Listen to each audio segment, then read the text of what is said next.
พระไตรปิฎกกันที่20คัมภีร์อังคุตรนิกายเอกนิบาตว่าด้วยกัลยาณมิตรลำดับนี้ก็จะได้กล่าวในธรรมัฏฐาธิบายข้อที่ว่าคบผู้มีศีลก็ทำตนให้มีศีลนั้นเช่นไรเช่นพวกพ่อค้าสำเภา700ซึ่งสำเภาแตกเป็นตัวอย่างที่จะอ้างให้เห็นกล่าวคือในอดีตการโน้นมีพวกพ่อค้าสำเภา700คนออกสำเภาไปในทะเลสำเภาก็ได้อับปางลงในวันที่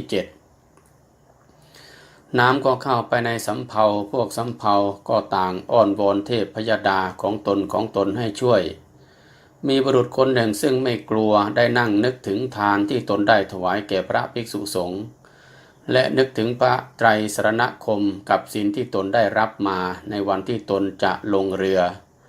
ส่วนพวกอื่นนอกนี้เห็นบุรุษนั้นไม่กลัวจึงถามว่าเหตุอะไรจึงไม่กลัว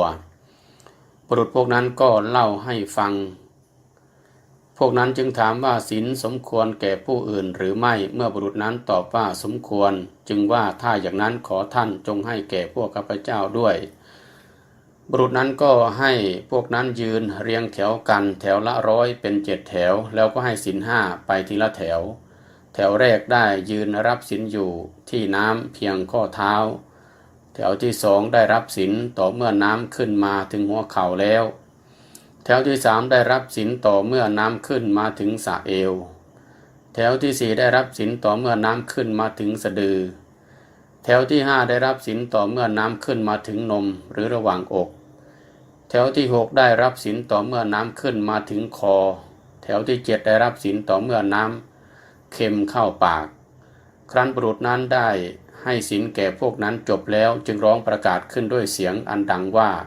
ที่พึ่งอย่างอื่นย่อมไม่มีแก่ท่านทั้งหลายท่านทั้งหลายจงนึกถึงแต่ศีลที่รับแล้วนี้เถิดนะ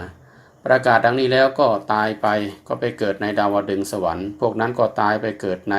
ที่แห่งเดียวกันได้มีทิพย์วิมานอยู่ติดกันไปเป็น7ชั้น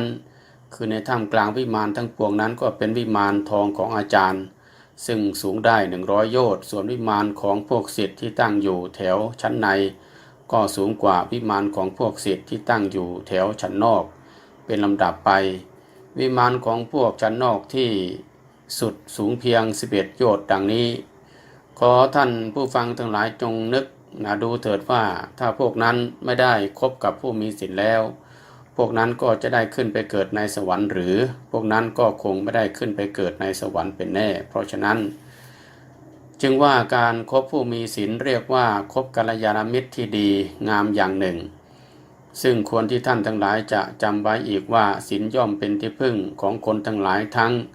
ในเวลาเป็นและตายอย่างล้ำเลิศทีเดียวก็ขอความสุขความเจริญจงมีแก่ท่านทั้งหลายผู้สดับรับฟังด้วยเถิด